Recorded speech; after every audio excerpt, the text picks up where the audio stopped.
Hi guys, Sanji Bell with my fairy treasures. Okay, you guys, let me see here. I am coming at you guys with the second part of this video. So we're going to finish this up. So you can see I went ahead and finished up the other one of these. So we have this one. And these are going to be permanently attached on here, E6000, onto this board. And we have this one. Aren't these gorgeous? You guys, on a smaller scale, you can buy crosses. I found some at Hobby Lobby, and they're like this type of shape in the wood section. And you can make little pendants for necklaces. So I'm about to do that. I'll do it on video. Okay. Those will be really quick and easy. I might do those next, because those will be really quick. Okay, remember what this is? You guys, this board here, this is, remember, the two love signs. Right now they have for St. Patty's Day, they have the big ones. The Easter ones aren't as big, so hurry and buy the St. Patty's ones if you didn't buy some of these bigger signs. And remember, I talked to you about how we put this together yesterday. Not yesterday, on part 1. Okay, so now we're here. Okay. We're here, and what I did too is I added a little bit of extra onto here. I added on in the corner up here, this is some corrugated cardboard, some more corrugated cardboard here, and some more corrugated cardboard here. Then I took, I buy wedding dresses, and I cut the appliques off of them and use them in my work. So this is a wedding applique, this is a wedding applique, and then this is another applique over here. So I added those on after we did the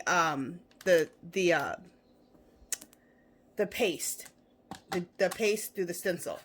You can use paste, like I used the Finnabair paste, or you can use light spackle or wall compound through a stencil also to get these textures like we did last time. But off camera, I added this texture on here just for added texture. You can even do some scrapbook paper. Different scrapbook papers that match the colors you're going to use. You can do that, put a few pieces, or you can put book note pages or music note pages. And then once I put all these extra pieces on, I went ahead and went over with white gesso. So everything has white gesso on it, right? Okay. Now we need to color this whole thing. So we're going to do that next. Let me get my crosses over here. Hopefully those are okay stacked. Okay, so let me show you what we're going to use. We're going to use to color this whole thing. What is this? Okay, gesso. Okay. We are going to use Tim Holtz Distress White Oxide. Okay. Oh, and we're at my freezer in my kitchen because this was all too big for me to do under the camera in my craft room. This color is Iced Spruce. That's the color. And then this, and you can always replace any of this with acrylic, watered down acrylic paint if you want. This is Pumice Stone, I believe. Let me put my readers on.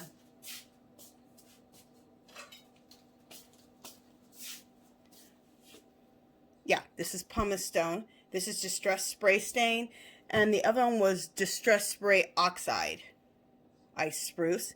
And then we're going to use some brown ink by Rhea Breeze. A lot of you guys might have these from a couple years ago when they were clearancing these out for nothing. And then if things get too dark, we'll always go in with some heavy gesso. So I'm going to pause you guys really quick because I need to get my blow dryer and my spray bottle. Just a second. Sorry about that. So I'll be right back. Okay, so we're going to start up here at the top. I'll bring this down here, and then I'll have to slide this up for the bottom part. So we'll start up here at the top. And what color am I going to start out with? Let me get my glasses on, my readers. Oh, what we're going to do is we're going to start out with both. We're going to spray the oxide spray in areas. And then we're going to spray the pumice stone in areas. We still want to leave some white because I still want it to have a lot of white to it. Like this. Like the crosses. They still have a lot of white on them, right? Okay. Oh, when you do the crosses, after your last step of putting the ink, the brown ink on it, because it's water soluble, it brought up some of the, too much of the brown again. So once everything dried, I hit it with like a little bit of the white paint or the white gesso again. Just till it looks like it's, you know, it's been snowed on. You want that really shabby look, but looks like after the shabbiness, snow went everywhere. Okay, if that makes sense. Okay, so now I'm gonna take, since these are the Distress inks, they work really good with water. So I'm gonna just lift this up here and spray this so everything can kind of start meshing together, and we can get some dripping going, which is gonna be fabulous. So you guys, I know I'm off camera for a minute, but that's the way it's gonna have to be for a second, and then I'll be back down in a second, and then we can look and see what we need to do. Very important to use this, to use your spray bottle, because for one, it's going to give you that distress look, because these are Distressed inks by Tim Holtz, which are fabulous. Okay, I like this. I like this a lot. All right, let's dry this, because I need to see how this is dried, and I won't pause it because this won't take too long to dry it. And then you guys can kind of see things. And also, since I'm using Distress Oxide, one's a Distress Oxide and one's a Distress Spray ink, they start doing a little bit different things. They start looking like they've oxidized once they're dry, the deoxide ones. Okay.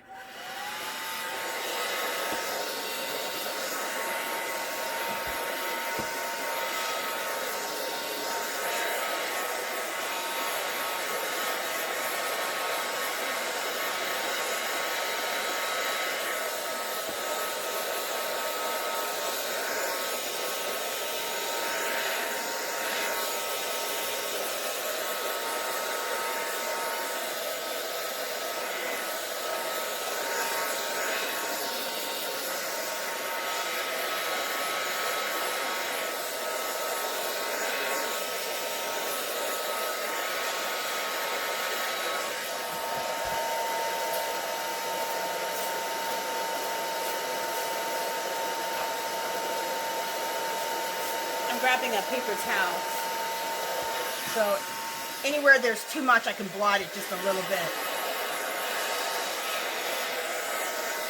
And I like that there's some drippage going on too. You just want that real nice aged look, that's all. Real nice and aged.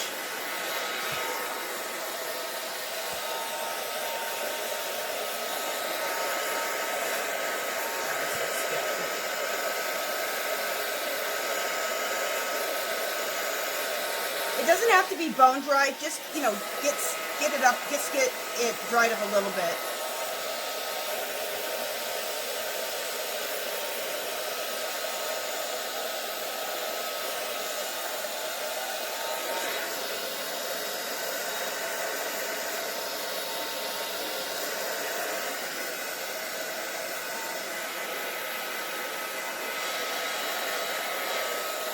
Okay. That looks good. Alright, so that looks good. That looks awesome, actually. Love it. Let me bring this up a little bit. See how that just looks really nice and aged? I love the drippage, everything. Okay. I'm loving it. It actually is turning out even better than I thought. Okay. So then, next I'm going to take some of the Bria Reese ink, brown ink. Any inks you have, or if you don't have ink, just take a dark brown and just water it down a little bit. And so now I'm going to just take some of this here and just kind of put this on like this. And then we're going to use the water again.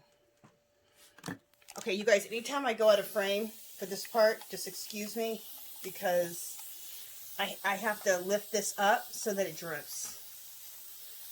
And now you guys see why I had to leave the craft room and come to my kitchen, because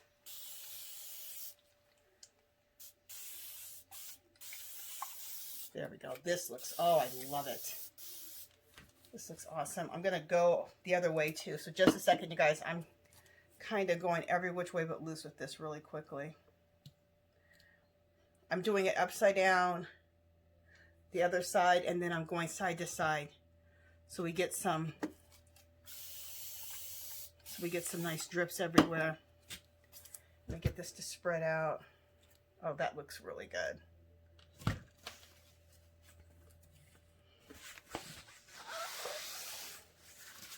Let me dry up some of this ink off this board so we don't have stuff everywhere.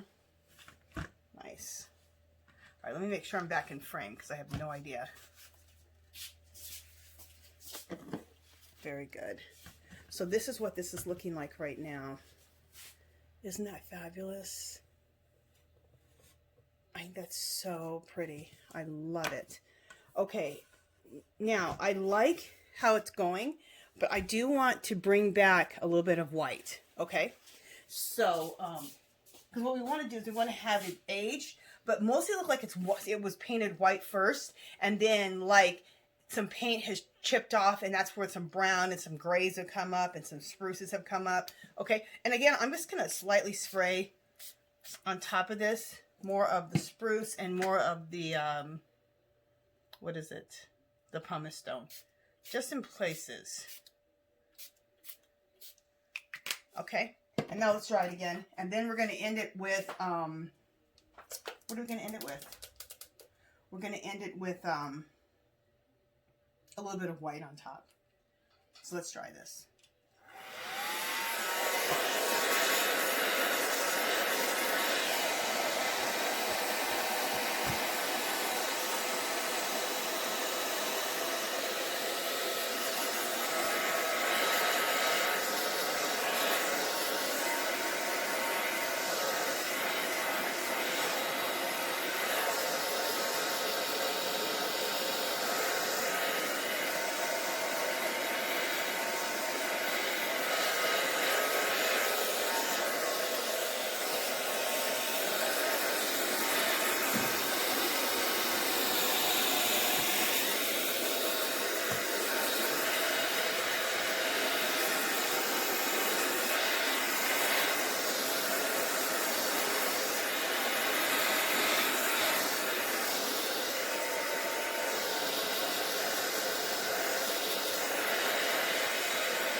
I am going to pause you guys for just a second because I'm going to really dry this out good. Okay, you guys, we're back. Now I got this really nice and dry. This is looking so beautiful and grungy, which is exactly what I wanted. Okay, so I was thinking about, there's this stuff called, oh, what is it called? It's a gold paste. It comes in gold, it comes in silver, and I couldn't find my silver one. I might try to look for that because it'd be kind of cool to highlight that with silver. Okay, anyway, I'm getting ahead of myself. I'm going to use some of the heavy gesso. The Finnabair heavy gesso. My mind's going too much, so sorry guys. I'm thinking about too many things at one time. I think I'm going to use this brush here, so I'm going to just dry brush, just putting not a ton on the brush, but a little bit, and that's what dry brushing means. And just hit some of these areas, and just, you know what, actually, that's bringing up the paint too much. Let me try dabbing it with this.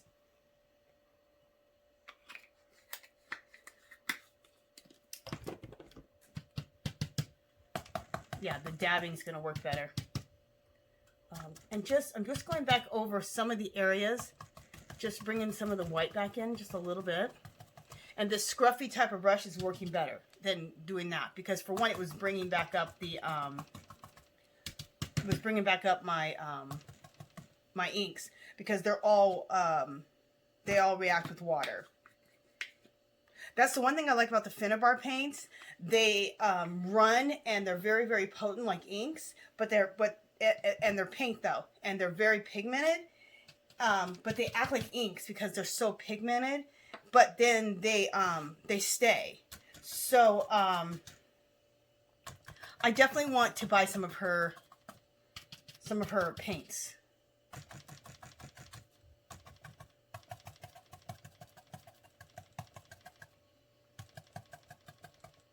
But this is good too, because I'm showing you how to do it when you don't have her paints, you know? So if you have inks.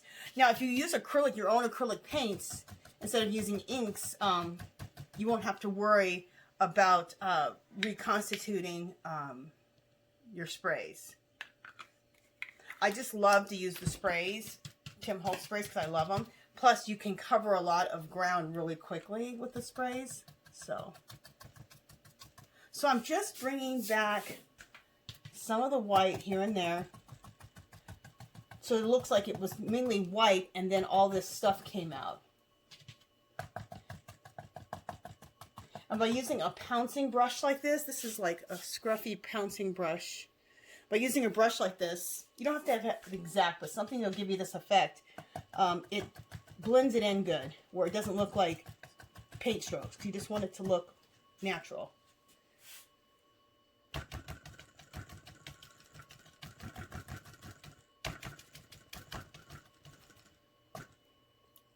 This looks awesome.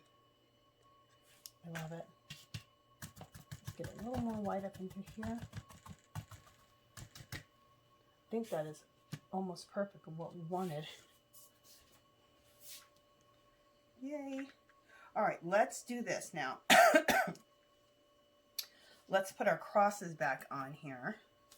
Now, if we were going to place these on for good, I have to let all this dry, but dry really good before I place these on here. You'll take, oh, that was my blow dryer. You'll take some E6000. You'll take your cross. So let me show you. Take your cross, turn it around. Take your E6000. Take your E6000 and then go all the way around and then glue them onto here. But we're just going to place them so you can look and see how this is going to look. But I need to let this dry. Oh, and let you know, these were 99 cents. Look at that, last year from Hobby Lobby, and they're regularly $3.99. So I got like a heck of a deal. I bought a ton of these. Okay. So I was like, that's Dollar Tree prices for, look how big these are. You can get the crosses at Dollar Tree, which are really nice, but these are even thicker and way bigger. So for $1 when they were $4, look how thick they are. See how thick that is? And they're huge. Okay, so this is how it's going to look placed on here.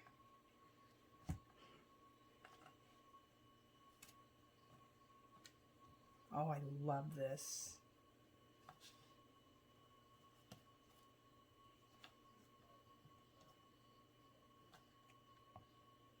Okay, I'm just looking at how I want to arrange these. Gorgeous. Let me move everything else out of the way so you can really get a good look at that. Let me see also if I can turn this around, this whole thing, and be in view. So if I get out of focus for a second, you guys, just bear with me. I'm turning this whole thing around and lining it up so maybe you guys can see it.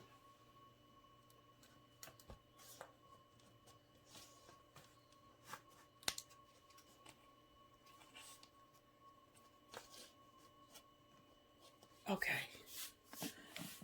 check that out. Isn't that gorgeous, you guys? Okay, I'll bring it up a little bit so you can see the bottom half of it. I'm working on a piece of poster board so I don't get my freezer messed up. Look at the bottom of that. Wait, let me see. Is that showing the bottom, or is that showing? Going to go the other way? Yeah, go all the way. So that's the bottom of it. Isn't that gorgeous? Oh, I just love it. Let me just kind of... So you guys, the last thing I'll be doing is, I need to bring this here so I can show you. The last thing I'll be doing is I have to first wait for this to dry so I can use the E6000 and permanently put these on here. I'll do some close-up pictures. I will be drilling, I'm just trying to go all the way down. There we go. I will be drilling some holes, and I'm glad I placed these pieces on here before I drill the holes. But I will be drilling some holes so that I can probably on both, like here, maybe so far in. So drill some holes so I can put some wire in. I'll probably use wire so I can hang this on my wall. I told you this is going in my French country bedroom, which I'll be doing a whole tour of that because the bedroom's done. I think it's done. It's pretty close to being done. I love it. It's turning out really, really pretty. So you guys, that is it. I hope you guys have been inspired to do something like this. And like I told you, if you don't, because I got these crosses on clearance last year at Hobby Lobby, you can use the other ones that I showed you, the ones from Dollar Tree. And if you want to make a piece this big, you don't have to make something this big. You can make something a little bit smaller. But if you want to make something this big, you could, to fill it like how I did, you probably need 3 crosses. So you'll do 3 instead of 2 big ones. So, okay, you guys, that is it.